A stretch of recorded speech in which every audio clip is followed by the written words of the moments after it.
Hi, Elaine here from markergeek.com.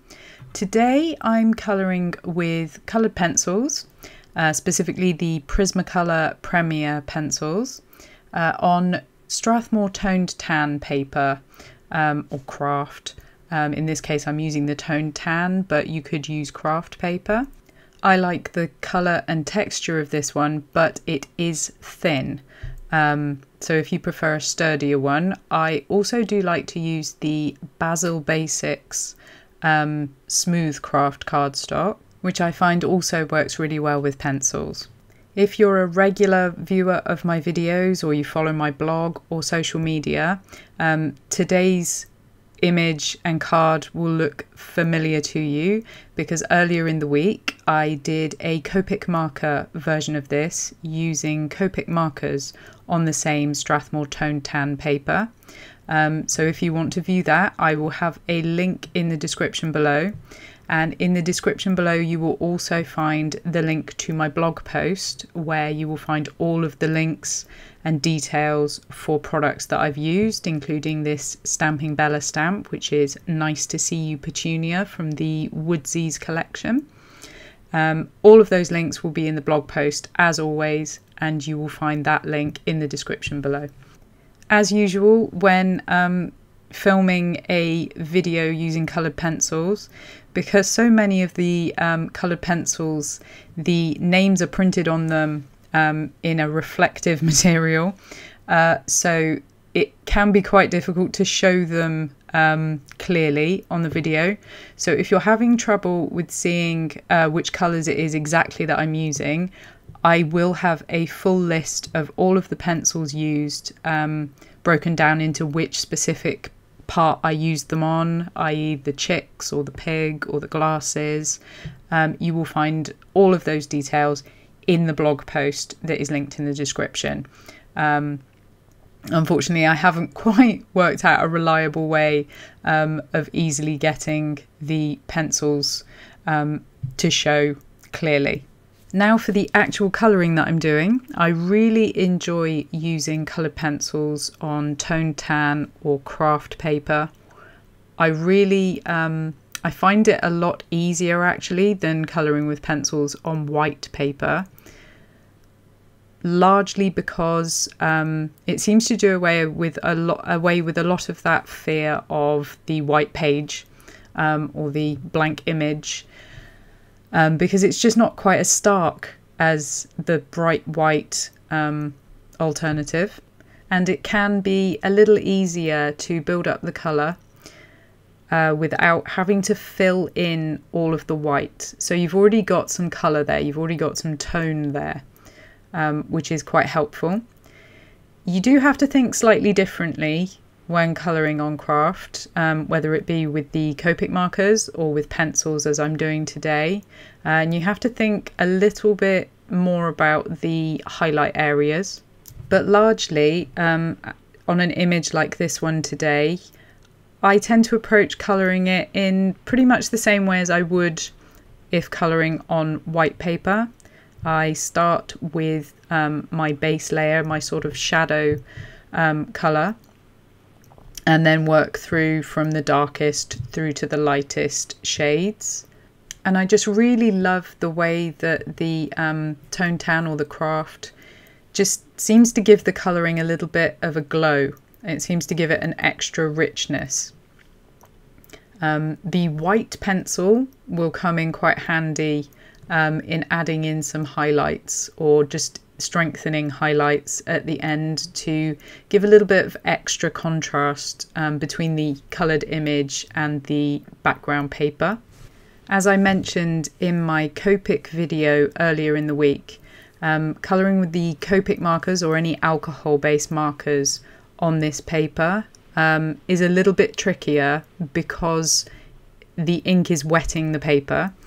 And on this colour of paper, it kind of makes the ink look so much darker. So you do sometimes need to wait a little bit for the ink to dry so that you can see the actual colour that you're getting before you carry on and layer more colour if you decide, you know, where you want more shadows, or if you've got too much colour down. It can be a little bit trickier to judge until you've played with it for a little bit. Obviously with the pencils being a dry medium, that isn't the case here, so that is a little bit easier. On the other hand, colouring with pencils generally takes a lot longer than Copic markers, at least for me. So this colouring did take a little bit longer, but I really enjoy colouring with pencils, so it wasn't really a problem. I really like working with this Strathmore toned tan paper with pencils, even though, as I mentioned before, it is quite thin.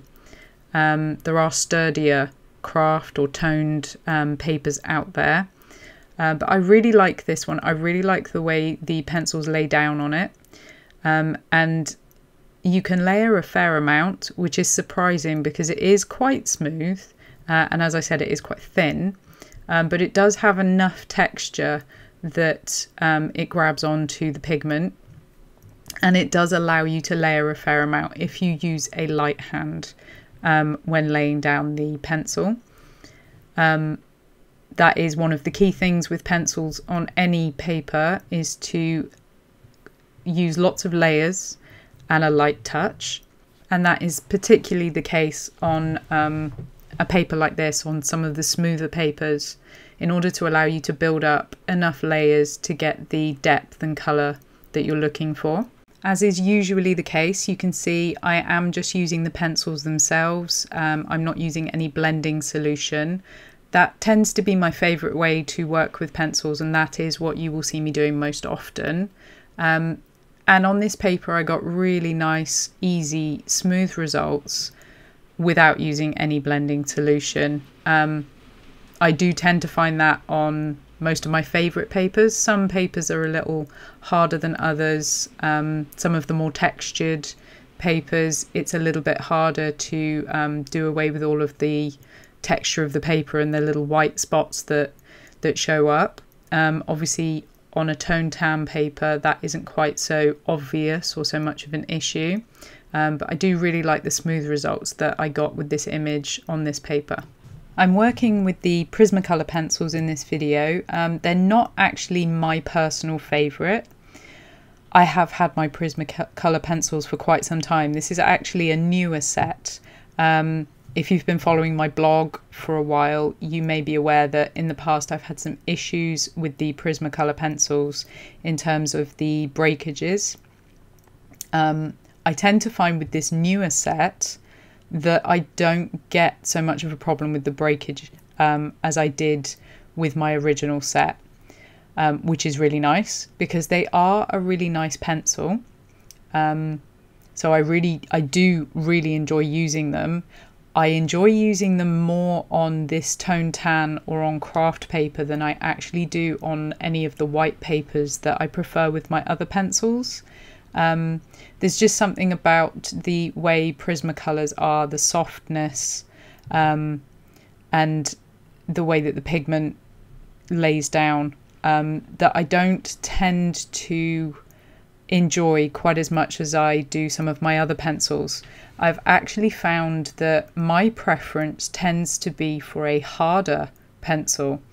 So I've got the Prismacolor pencils, I've got the Caran d'Ache luminance pencils, which are beautiful, but again are on the softer side. I tend to reach for the Faber-Castell Polychromos or the Caran d'Ache Pablo pencils, or the Derwent Pro Color pencils more often than anything else, because I do prefer that harder core. I don't know whether it's just purely down to the way I like to work with them, how I like the feel of the pencils going down, but I don't tend to prefer the softer pencils. However, I will say that I did really enjoy working with the Prismacolors on this particular image. I think it is because I do prefer them on this particular paper. I don't love working with them usually on white, but that may be just that I haven't found the particular paper that works best for me when using the Prismacolor pencils. Obviously with papers, they will differ depending on your preference and your style and the qualities of the pencil that you're using. So it's always best to try different papers. And that is actually something that I will be talking about in a future video and blog post. I've gathered together all of the different papers that I have collected in my stash over the past however many years. And I've started to test them with some of my pencils. So the plan is to test all of the papers that I've got with the varying pencil brands that I've got, and then report my findings. That's a little bit of a project though, because I've got quite a few papers and quite a lot of pencils, but I will get around to that at some point in the near future and share those findings with you. It will certainly be quite interesting to see how my feelings about particular brands of pencil will change depending on what paper I'm using them with, and whether I end up preferring certain papers for the softer pencils and certain papers for the harder pencils. If you've got a particular favourite paper that you like to use with coloured pencils, let me know in the comments below, and I may either already have it or might be interested in adding it to my list of papers to test out.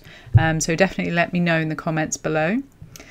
And that's about it. I'll leave you with the rest of the colouring and a little bit of music just to finish the video off, as I finish colouring the rest of Petunia here with her glasses. All of the information, as I mentioned before, all of the links, all the product details, etc. will be in my blog post, and you can find that link in the description below, as always. Thank you for joining me today. I hope you've enjoyed this video. If you have, please do give it a thumbs up. Share it if you think anyone will be interested in it. And if you haven't already, please do subscribe to my channel. It all helps. And I will catch you next time.